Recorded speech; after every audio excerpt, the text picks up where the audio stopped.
Ce journal vous est offert par le FPI, Fonds des promotions de l'industrie, votre partenaire privilégié pour la réussite de vos projets.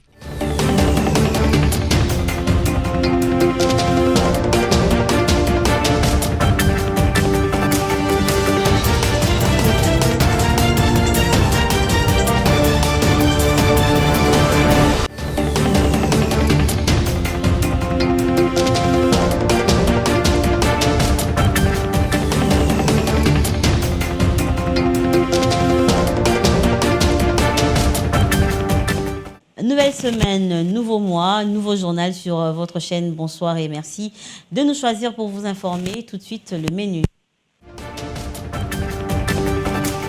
Le 1er avril de chaque année, on célèbre la journée internationale de la blague, autrement dénommée Poisson d'avril. Cette journée garde toujours son ampleur, vous le saurez dans cette édition. Les autorités congolaises doivent faire preuve de beaucoup de responsabilités pour pouvoir trouver une solution durable à la situation de l'Est de la République démocratique du Congo. Et enfin, à Jérusalem, des milliers de personnes ont manifesté pour exiger la démission de Benjamin Netanyahu, qu'ils accusent d'utiliser la guerre pour des fins politiques. Voilà tout pour les menus. Encore une fois, bonsoir et merci d'être avec nous. Le Premier ministre Jean-Michel Sama Lukonde a présidé le week-end dernier la cérémonie de clôture de la 5e édition Level Up Makutano 2024, qui est un programme qui regroupe des hommes et femmes d'affaires de plusieurs pays. Et cette édition a été consacrée exclusivement aux femmes entrepreneurs. C'était à Kinshasa, à Sultani Hotel. Regardez. La 5e édition du Forum de l'entrepreneuriat féminin Level Up by Makutano s'est éteinte le samedi 31 mars 2024 à Kinshasa. Le Premier ministre Jean-Michel Sama Lukonde a épinglé l'autonomisation de la femme, très souhaitée en République démocratique du Congo, lors de cette cérémonie de clôture de Level Up Makutano, qui a coïncidé avec la clôture du mois dédié aux droits de la femme. Ce mois a été l'occasion de célébrer les femmes congolaises et de mettre en avant leurs nombreuses contributions dans tous les aspects de notre société. Permettez-moi de commencer mon propos par un mot de remerciement formulé à votre endroit, Madame Nicole Soulou, vous qui au cours de ces 10 dernières années n'avez point ménagé vos efforts pour promouvoir l'entrepreneuriat en République démocratique du Congo. Au travers du forum Makutano, en mettant un accent particulier à chaque édition sur la promotion de la femme entrepreneur, source de richesses innombrables. À l'initiative du réseau Makutano, ces forums encouragent les femmes à créer des entreprises ou encore de business. Le thème choisi pour cette édition était Business Gamme. Ces programmes aident en outre les jeunes filles congolaises entrepreneurs en renforçant leurs capacités et les accompagnent techniquement et financièrement tout en améliorant leurs performances.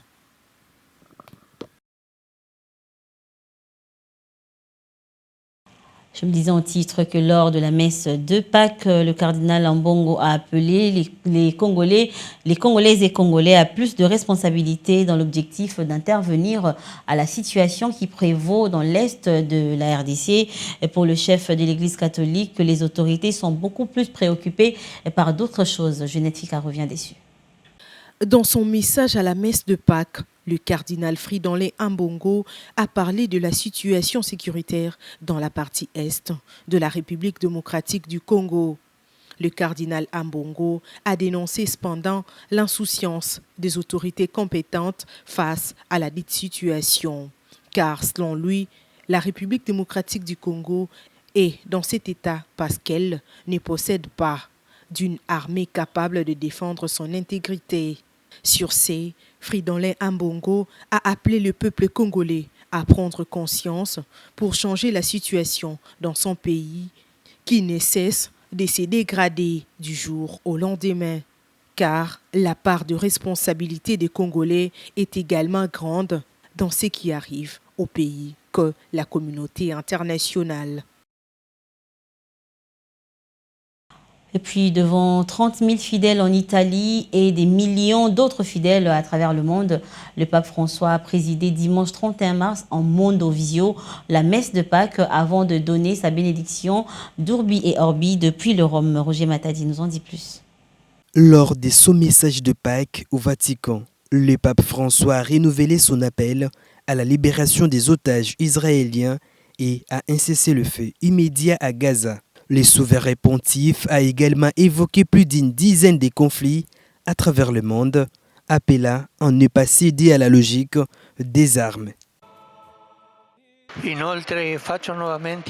Je lance un nouvel appel pour que l'accès à l'aide humanitaire soit garanti à Gaza. Et je demande une fois de plus la libération rapide des otages capturés en octobre. Je demande un cessez-le-feu immédiat dans la bande de Gaza. Ne laissons pas les hostilités actuelles continuer à avoir de graves répercussions sur les populations civiles, désormais à bout de souffle. Et surtout les enfants. Nous voyons la souffrance dans leurs yeux. Quanta sofferenza vediamo negli occhi dei bambini. La Semaine Sainte est une tâche éprouvante pour tout pape, avec 4 jours intenses de liturgie, des rites et de prières. À 87 ans, le souverain pontife, à la santé fragile, a dû renoncer à l'homélie et de la messe des rameaux et au chemin de la croix. Et en ce temps des fake news à gogo, le poisson d'avril a-t-il encore droit de survie? La tradition a peut-être un peu de plomb dans l'aile, mais puisque le rire est le quotidien propre de l'homme, on va en profiter pour tenter de faire le point sur une coutume qui a fait rire et sourire des générations avant nous. Le poisson d'avril qui est célébré le 1er de ce mois. Récit de Roger Matadi. Le 1er avril est célébré avec des blagues dans de nombreux pays. On peut citer notamment les April Fool's Day, qu'on peut traduire comme la fête des fous, dans les pays anglophones, soit les Royaumes-Unis, les États-Unis et l'Australie. On peut citer d'autres pays comme la Belgique, l'Italie ou encore l'Espagne. Au Japon aussi, on célèbre le 1er avril, appelé Bangisetu, qui signifie saison des 10 000 absurdités. Le 1er avril marque le début du printemps et des danses pour célébrer les cerisiers en fleurs.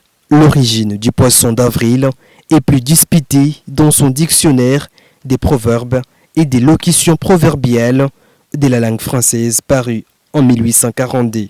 Dans ces dictionnaires, on nous relate l'histoire de la saison des pêches qui commençait au début d'avril, mais les poissons étaient alors peu nombreux et difficiles à attraper. Les poissons d'avril, insaisissables, serait donc une allusion à la coutume d'attraper des gens simples et crédibles en leur offrant un appât qui leur échappe comme les poissons en avril échappent aux pêcheurs. Le 1er avril tombe souvent pendant les carêmes, période durant laquelle le poisson était autrefois un aliment important, un plat maigre autorisé par l'Église, alors que la viande et les rires étaient interdits. Se moquer du poisson, c'était se moquer impunément des autorités religieuses. Et de l'autre côté, quelques Quinois interrogés ce matin par nos reporters pensent que la journée du 1er avril, communément appelée Poisson d'avril, n'a plus d'impact et a perdu sa valeur d'avant. Ils sont au micro de Roger Matadi et Générosé Sengo. Et ça vraiment son impact par rapport au Nengazala Nakala. Parce que Batumingi va perdre ou Senga qui va perdre par rapport à la tension à Bango. Donc petit à petit, on va comprendre que non, le système vraiment est un impact Nengazala Nakala. Journalelo, on appelle moi le Kuta, donc on me bêtis au tension Kangami, donc tout ça vraiment est un peu changement. Là, bon, les poissons d'avril n'ont plus d'ampleur comme avant. Parce qu'aujourd'hui, même si vous parlez des poissons avril, les autres vous demandent c'est quoi les poissons avril. Je viens d'apprendre qu'aujourd'hui, ce matin, on m'a dit que ton fils a fait un accident. Or que c'était poisson. Et moi, je savais un jour, je suis avec les biens. Alors, en ce temps-là, c'était les Mayanga, les Kakoko, tout ça. On nous a dit que le 1er avril, Mayanga a quitté Veclev pour Daring. Et tout le monde a dit, ah bon, a pris ça au sérieux. Mais après tout, on a dit, oh, c'est le poisson avril. Mais aujourd'hui, le poisson avril n'a plus d'âme. Et on va changer de sujet. Le non-respect des bailleurs des lois votées au Parlement est promulgué par l'ancien président Joseph Kabila concernant les baux à loyer depuis 2016. Celle de ne payer que 3 mois de garantie locative a des impacts sur les quotidiens de la population quinoise. Écoutez, les plaintes et cris des Congolais a fait l'objet d'une descente sur terrain de préférence Tunga et Générose Sengo. Regardez. Les Quinois ne cessent de se plaindre au sujet des bailleurs qui ne respectent toujours pas la loi votée par le Parlement congolais, promulguée par l'ancien président de la République démocratique du Congo, Joseph Kabila Kabange, depuis 2016. Cette loi qui consiste à ne payer que 3 mois de garantie locative. Le locataire va souffrir par rapport à il y a excès, il y a garantie locative. Nous avons une loi et il y a 3 mois pour une maison habitable. Veut dire, et tout. Et puis, autre mois, 6, etc. Je n'ai pas vraiment l'idée par rapport pour une maison commerciale et puis les entrepôts. Mais aujourd'hui, les locataires ont une capacité, il y a une capacité de foutre le mois. Mais ce qui dérange les là, il y a garantie. Au lieu de 3 mois, tu peux vraiment déborder même au-delà de 10 mois. Par ailleurs, un papa dans la capitale trouve que c'est le manque de suivi de l'État congolais. D'abord, les Bossons ont condamné l'État. Parce que l'État est à la base de Makamouni sur le Salama. S'il y a quelque chose qui te fait, qu'ils ont respecté, ils dépendent de la population. Ils dépendent de l'État parce que la population est censée respecter le Guanati. En réalité, il faut l'État la suivi. Il faut ça la suivi. Sur ce, la balle est entre les mains des autorités de pouvoir agir quant à ce, car la population attend impatiemment une solution adéquate, voire les sanctions à l'endroit des bailleurs qui vont s'entêter. On va prendre un mot de santé dans cette édition. La pastèque est un fruit très bon pour la santé cardiaque. Elle aide à protéger les cellules des dommages liés au stress et diminue ainsi les risques des maladies cardiovasculaires. Pour répondre à la question de savoir quels sont ses bienfaits, je vous propose de suivre ce récit. Riche en vitamine C qui renforce le système immunitaire et en bêta-carotène, en vitamine A qui favorise une bonne vision ainsi que la santé de la peau. La pastèque contient en outre des vitamines B6 et B1, mais également des minéraux tels que les potassium et magnésium. La peau de la pastèque contient l'acide aminé, citrulline et antioxydants, très excellents pour la santé. Les graines de pastèque peuvent être consommées sans danger et passeront dans l'organisme sans problème, car il s'agit de fibres insolubles. La pastèque est composée à près de 92% d'eau, très important pour la santé. La pastèque est à conserver dans un endroit frais et bien aéré. Pour les femmes enceintes, la pastèque peut aider à rester hydratée, ce qui est essentiel pendant la grossesse. C'est pourquoi le programme national nutrition santé recommande de consommer chaque jour au moins 5 portions de 80 grammes minimum de fruits et légumes, très utiles pour la santé. Et en dehors de nos frontières, la colère monte à Jérusalem contre la politique de Netanyahou, accusé d'exploiter la guerre pour des raisons politiques.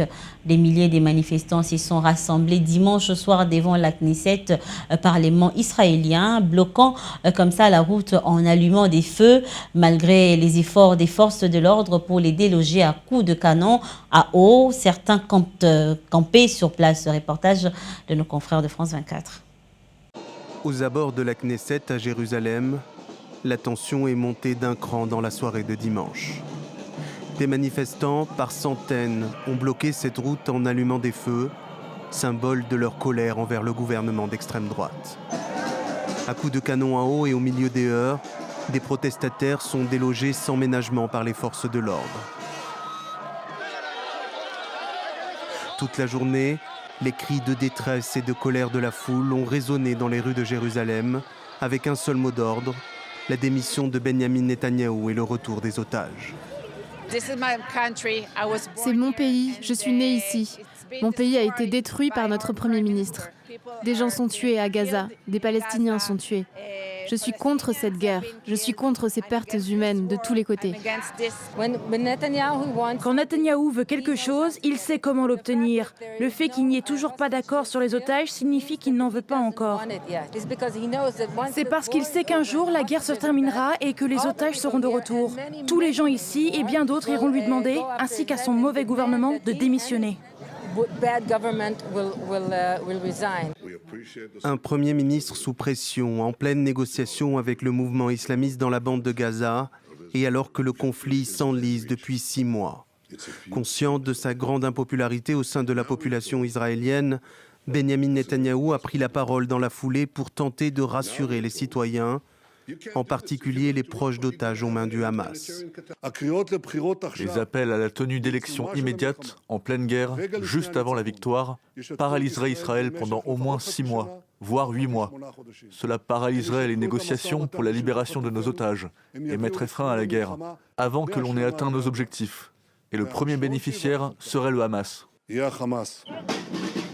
Un discours devenu inaudible chez les familles d'otages.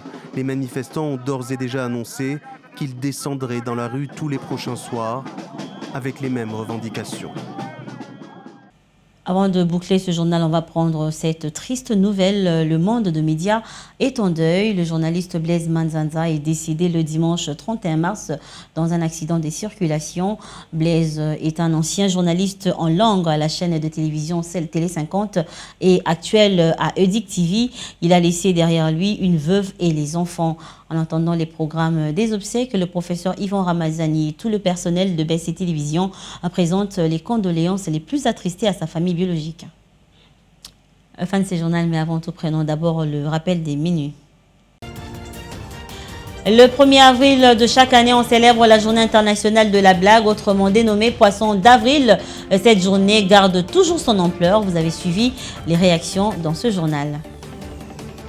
Les autorités congolaises doivent faire preuve de beaucoup de responsabilité pour pouvoir trouver une solution durable à la situation de l'Est de la République démocratique du Congo.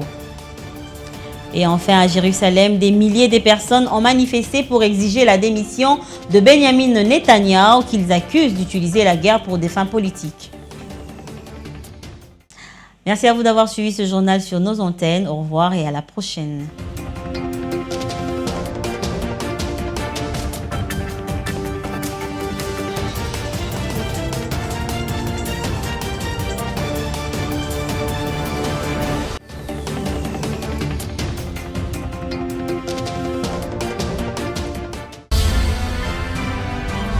Ce journal vous a été offert par le FPI, Fonds des promotions de l'industrie, votre partenaire privilégié pour la réussite de vos projets.